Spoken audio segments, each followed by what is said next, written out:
2, 1.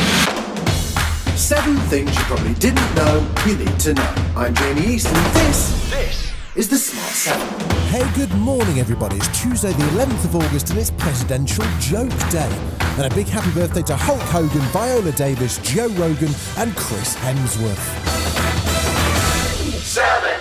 The government continues to push ahead with schools reopening in a few weeks. Yesterday saw Boris on a school visit, and he says it's the country's moral duty to get kids back to school. Well, I just think over the last few months, teachers overall have done an incredible job looking after pupils during the crisis, but also getting ready for a full return to school in September. That's the crucial thing that we all want to see. It's not right that kids should spend more time out of school. It's much better for their health, their mental well-being, obviously their educational prospects. If everybody comes back to school full-time in September, it's our moral duty as a country to make sure that happens. With the A-level results in England due on Thursday, there's increasing anxiety, as in Scotland, the predicted grade system's gone wrong, with teacher predictions being downgraded, particularly in poorer areas. It's gone so wrong that First Minister Nicola Sturgeon had to step up and apologise. I do acknowledge that we did not get this right, and I'm sorry for that. But instead of doing what politicians sometimes do and dig our heels in, we are determined to acknowledge that and to put it right. There are, of course, deeper questions that we will need to resolve for the longer term about the impact of exams on the attainment gap and on the difference between exams and teacher judgment.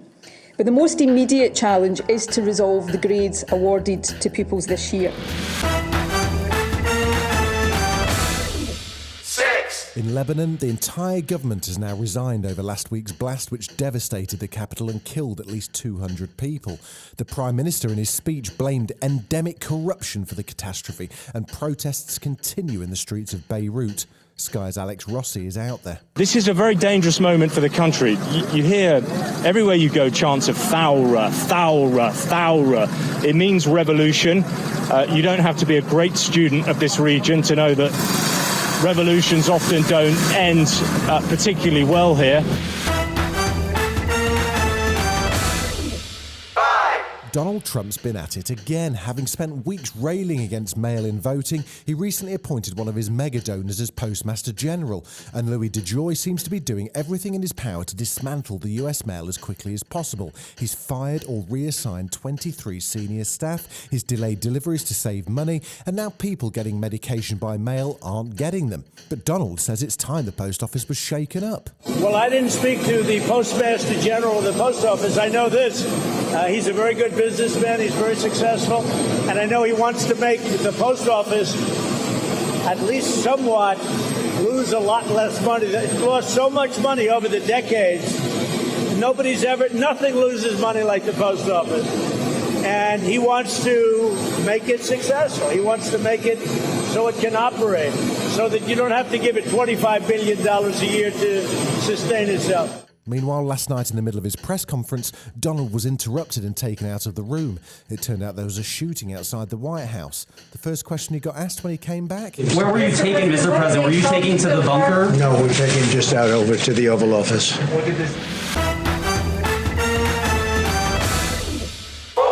Rob Brydon has a YouTube channel now. No, me neither. Well, at least it's not another bloody podcast, I suppose. Anyway, his latest awkward Zoom chat is with the actual Will Ferrell. They seem to really get on. You're so fit. How do you stay so fit? What do you mean, just from looking at me, Will? I can just tell. In this quarantine madness, even though I'm doing some exercise every day, I put on a solid 15. 15 stone. We also have a good chat about being a father in lockdown. You're spending more time with your kids than you ever have. Yeah. And so why is it harder? It should be more joyful. It should be more... There's nothing to do, Dad. And I'm like, that's your fault. Get outside. It was the first night of the Europa League quarter-finals last night. Man United won 1-0 against FC Copenhagen to go through to the semi-finals after extra time. Meanwhile, Inter Milan beat Bayern Leverkusen in last night's other quarter-final to go through. Tonight, Wolves play Sevilla and Shakhtar Donetsk face Swiss side Basel. It may have taken extra time and a penalty for Man United to get through, but Ole Gunnar Solskjaer was optimistic about their semi-final prospects at least. I don't know how many shots we had in total, must be close to 30.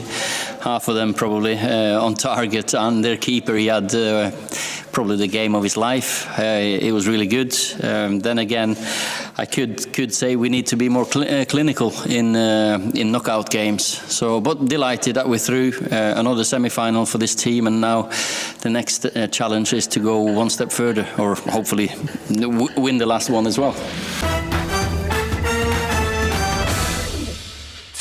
Sean Connery has officially been voted the best James Bond in a Radio Times poll with 56% of the vote, followed in second place by forgotten Bond Timothy Dalton and Pierce Brosnan in third. Connery was the first official Bond, and he was famous for that eyebrow and those excellent one-liners. Who are you? My name is Pussy Galore. I must be dreaming. Too many free radicals, that's your problem. Free radicals, sir? Yeah, they're toxins that destroy the body and the brain, caused by eating too much red meat and white bread and too many dry martinis. Then I shall cut out the white bread, sir. Hi, I'm Plenty. But of course you are. Plenty O'Toole. Named after your father, perhaps? Do you expect me to talk? No, Mr. Bond, I expect you to die.